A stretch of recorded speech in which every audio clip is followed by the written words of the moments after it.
కేసీఆర్ ప్రభుత్వం రైతు వ్యతిరేక ప్రభుత్వం అన్నారు కేంద్ర మంత్రి Piyush Goyal.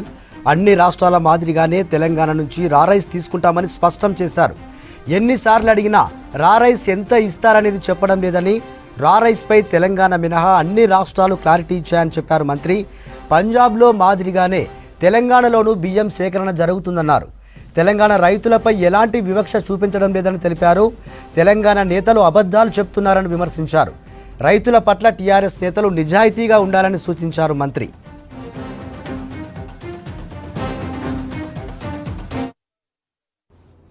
The central government stands committed to buy whatever excess stocks are there in Telangana after their own consumption in the form of raw rice as per the qualities specified by the FCI, as per the agreement with the FCI, and as was committed by the state government in writing to the union government.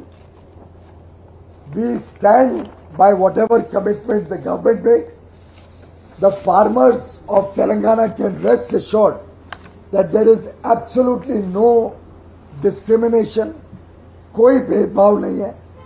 और जो पंजाब के किसानों का चावल लिया जाता है वैसे ही उसी क्वालिटी का चावल तेलंगाना का भी केंद्र सरकार पूरी तरीके से लेने के लिए तैयार. तेलंगाना के कुछ नेता बेबुनियाद इल्जाम लगा रहे हैं और गलत बातें बोल के तेलंगाना के किसानों को भ्रमित कर रहे हैं, गुमराह कर रहे हैं. मैं आशा करूंगा कि तेलंगाना की सरकार अपनी जो दायित्व है, उनके खुद का जो दायित्व है, उसको ईमानदारी से निभाए और जो काम केंद्र सरकार को करना है वो हम अवश्य करेंगे, बिना भेदभाव के करेंगे. जो देश में जो खपत होती है उसके हिसाब से करेंगे. जो एग्रीमेंट है और जो लिखित तेलंगाना की सरकार ने हमें लिख के दिया है उसके हिसाब से उन्होंने अपना काम करना चाहिए. और मेरा उनसे अनुरोध है कि वो कृपया करके हमारे किसानों को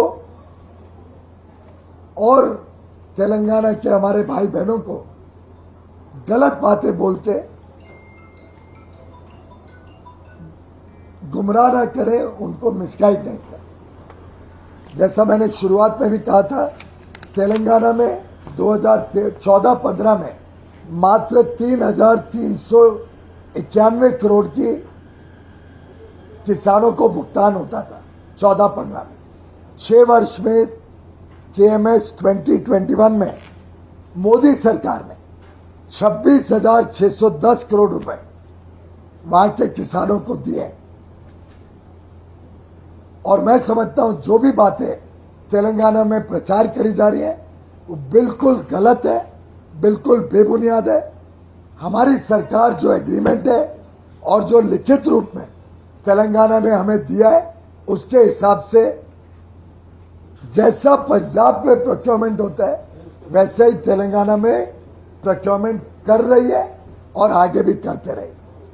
उसके अलावा अगर तेलंगाना सरकार कुछ करना चाहे, उनकी नीयत साफ हो, उनका दामन साफ हो, वो वास्तव में किसान हित सरकार हो, तो उन्होंने अपनी जिम्मेदारी निभानी चाहिए. बहुत बहुत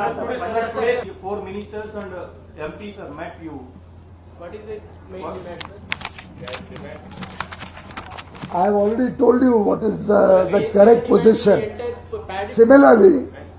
Similarly, there are other states which are providing us rice. Andhra Pradesh is in your neighborhood.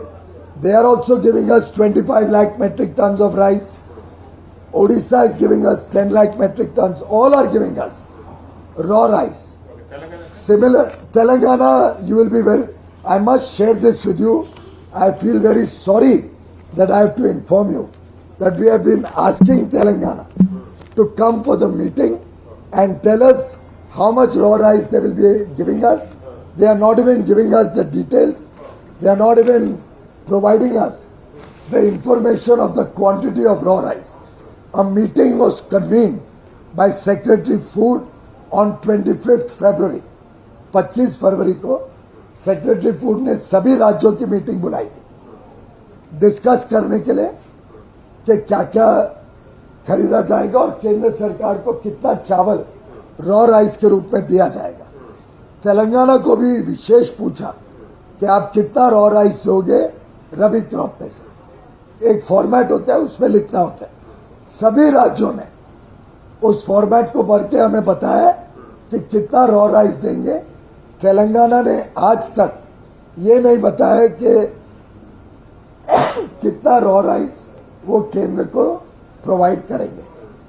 फिर जॉइंट सेक्रेटरी ने 8 मार्च को वापस मीटिंग बुलाई जिसमें फोर्टिफाइड राइस भी डिस्कस किया और estimate of procurement of rabi crop, खासतौर पे तेलंगाना क्योंकि हमें डेटा ही नहीं दिया, उसकी बात की और उसके मिनट्स भी इशू करे। इसमें भी फिर हमने तेलंगाना को पूछा कि आप कितना रॉ राइस हमें देंगे, वो हमें जानकारी नहीं दे रहे।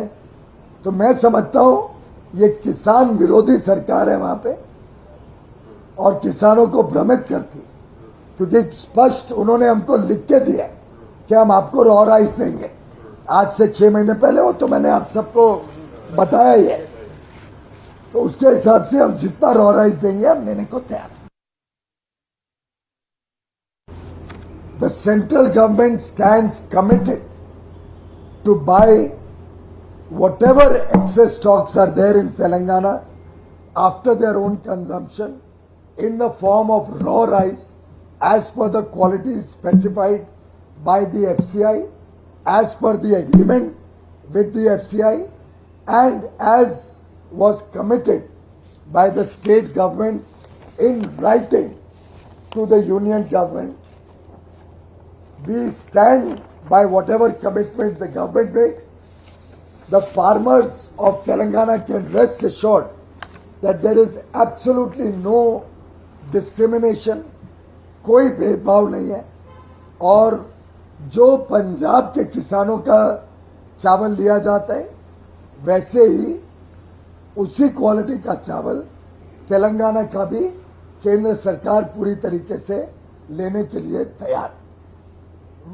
तेलंगाना के कुछ नेता बेबुनियाद इल्जाम लगा रहे हैं और गलत बातें बोल के तेलंगाना के किसानों को भ्रमित कर रहे हैं, गुमराह कर रहे हैं। मैं आशा करूंगा कि तेलंगाना की सरकार अपनी जो दायित्व है, उनके खुद का जो दायित्व है, उसको ईमानदारी से निभाए और जो काम केंद्र सरकार को करना है वो हम अवश्य करेंगे, बिना भेदभाव के करेंगे। जो देश में जो खपत होती है उसके हिसाब से करेंगे। जो एग्रीमेंट है और जो लिखित तेलंगाना की सरकार ने हमें लिख के दिया है उसके हिसाब से